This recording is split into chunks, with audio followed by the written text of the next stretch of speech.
silaturahim. Jadi dengan tiga hadis yang tiga perkara yang disampaikan oleh Nabi sallallahu alaihi wasallam itu, bagaimana kita untuk jadikan muslim profesional tadi supaya mengatasi ataupun cara-cara yang kita buat supaya apa yang Nabi sallallahu tadi tetap benar dan bagaimana kita mengatasinya. Jazakallah khairan. Assalamualaikum. Waalaikumsalam warahmatullahi. Kita panggil lagi tu Ustaz ya. Hello, Assalamualaikum. Waalaikumsalam. Ya, siapa di talian? Nama saya Mio, saya nak bercakap dengan...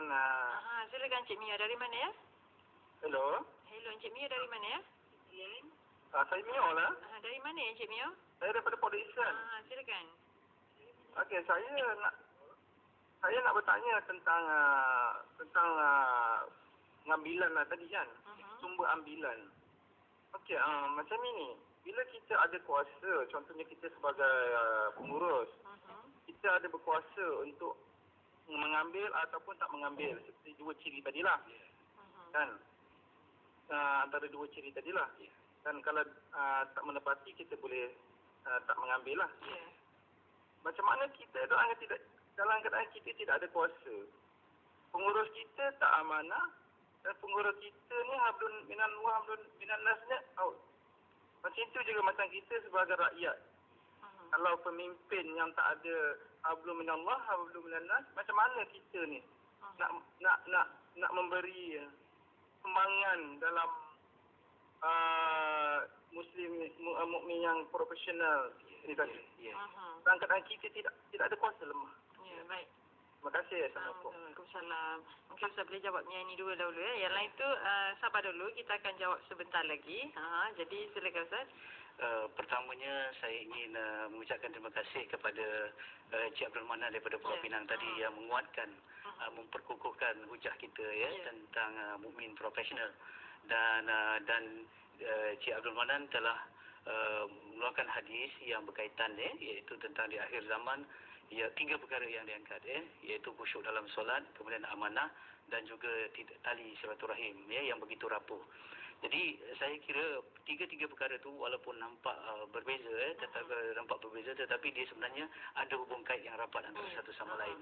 Yang pertama saya nak menegaskan bahawa solat adalah satu perkara yang utama dan pertama. Dan solat mesti difahami secara holistik.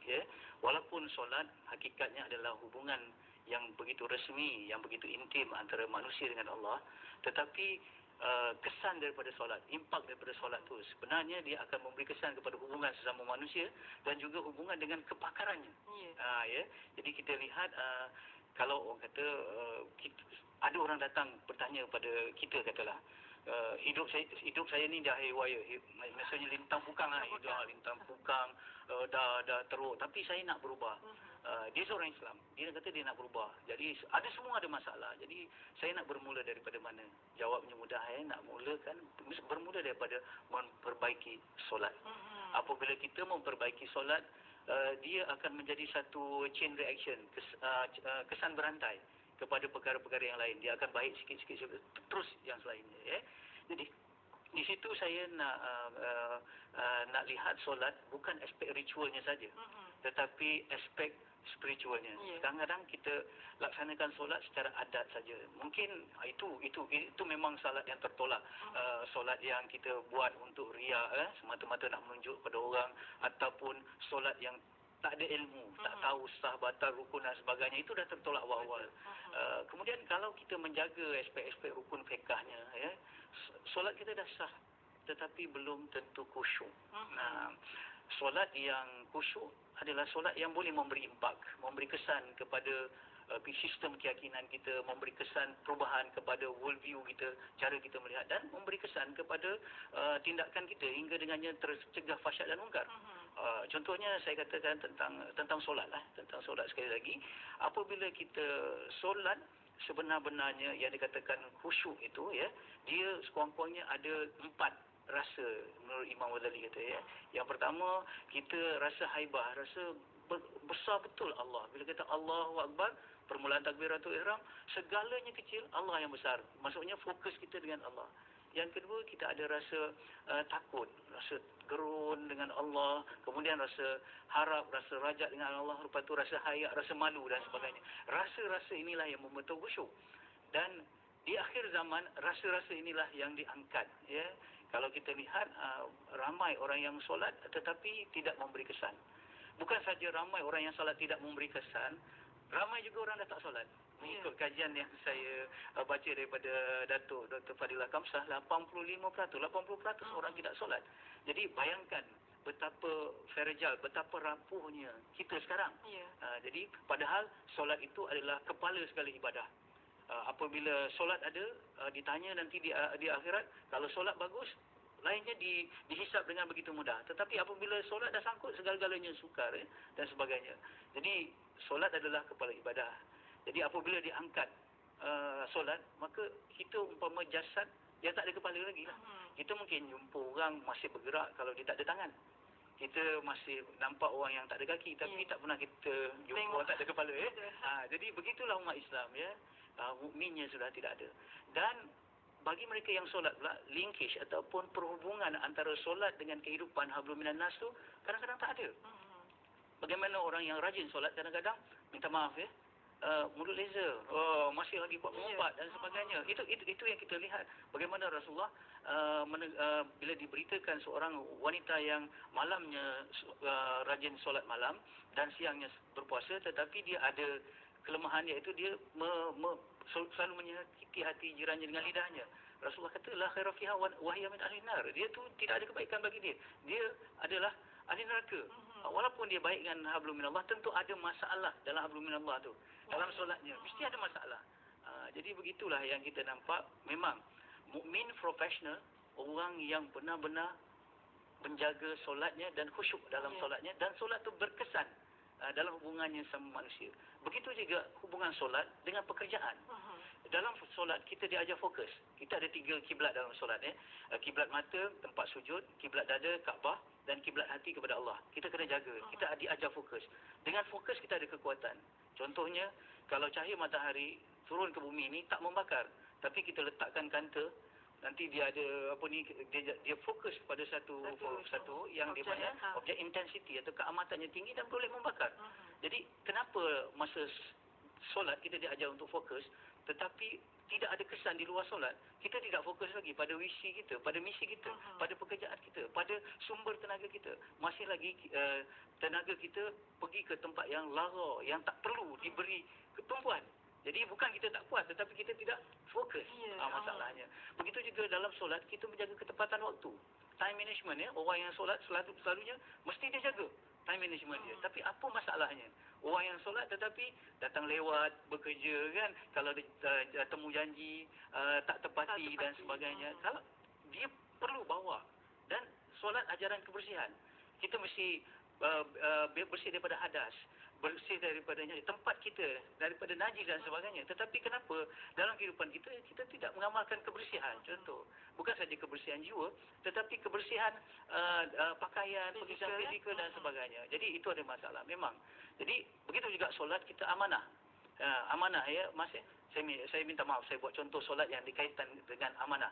Katalah kita solat seorang, tiba-tiba kita buang angin, tak ada siapa yang dengar, tak ada bau, tak ada apa memang. Tapi kita tahu, kita akan berhenti solat. Sebab waktu itu kita rasa kita nak tipu siapa? Kita sedang berdepan dengan Allah, kan? Jadi walaupun kadang-kadang, contoh lagi yang kedua, kita bisa kata kita tidur lewat. Katalah pukul 2-3 pagi kita tidur, kemudian kita bangun esoknya untuk solat subuh. Subuh sekarang 5.40, kita dalam keadaan terlalu mengantuk. Kita sembahyang seorang, tak ada siapa-siapa kiri kanan kita. Solat subuh 2 rakaat. Apakah kerana terlalu mengantuk kita potong jadi 1 rakaat? Kita takkan buat begitu. Jadi begitu juga sepatutnya kesan kepada kerja kita. Dalam kerja misalnya kata kita tak layan Facebook kerana ini amanah waktu. Contoh dalam waktu kita bekerja, ataupun kita apabila diminta untuk aturkan perbelanjaan, kita tidak akan curang under table ataupun yang kita deal bawah kapet dan bawah meja dan sebagainya. Kita tak mau begitu. Jadi ini kesan kepada amanah. Amanah dan iman itu saling lazim-belaziman, dan iman itu ada kaitan dengan solat, dan amanah itu juga ada kaitan dengan solat. Dan tadi silaturahim saya dah sebutkan tadi, ya. Jadi kalau kita jaga solat dengan sebenar-benarnya, insya-Allah kita akan menjadi orang yang amanah dan kita adalah orang yang menjaga silaturahim. Itu saya rasa respon saya kepada Cik Abdul Manan. Terima kasih. Yang kedua, Cik Mio daripada Port Dickson tadi, sumber ambilan kuasa dan sebagainya. Baik, telah berkali-kali saya sebutkan bahawa kita tidak boleh, dalam istilah orang putihnya dia kata play victim. Play victim maksudnya kita ni hanya menjadi mangsa saja. Kenapa kita miskin? Kita kata, saya dilahirkan dalam keluarga miskin. Keadaan saya orang miskin, saya pun jadi miskin. Play victim. Kita suka kita menjadi mangsa. Betul. Tetapi apa yang sepatutnya ialah, bagi saya bukan menyebelahi mana-mana, bukan begitu. Tetapi antara rakyat, pemerintah dan sebagainya, kita kerap melihat kuasa yang ada di tangan orang lain.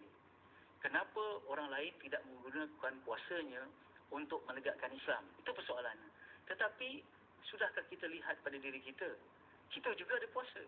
Dalam rumah tangga, bisa kata, kita sebagai pemimpin, kita ada anak, kita ada isteri. Dan rumah kita tu adalah daerah takluk kita. Tapi apakah sudah kita tegakkan segala-galanya yang dikatakan kita hendak orang lain tegakkan tu di rumah kita. Di rumah kita contohnya, tetapi selalunya kita marah kalau orang lain tidak berubah mengikut apa yang kita inginkan. Tetapi kadang-kadang kita sendiri tidak berubah seperti mana yang kita inginkan. Apa yang penting ialah sekarang ni ialah memang kita banyak halangan, banyak hambatan untuk menegakkan Islam. Islam di akhir zaman, saya dah katakan dulu, seperti mana orang yang dagang, dia akan kembali dagang balik. Pernah dalam satu mafhum sebuah riwayat katakan, orang yang nak menegak Islam di akhir zaman ini umpama melawan arus sungai. Dia sentiasa ada tentangan. Dan kita tidak menyalahkan musuh dan tentangan ini sepanjang masa. Okey, saya katakan tadi, baik kita teliti kuasa perubahan yang ada pada diri kita. Contoh, kita harap orang lain berubah, baru kita berubah. Tetapi sebetulnya dan sebenarnya kita berubah dan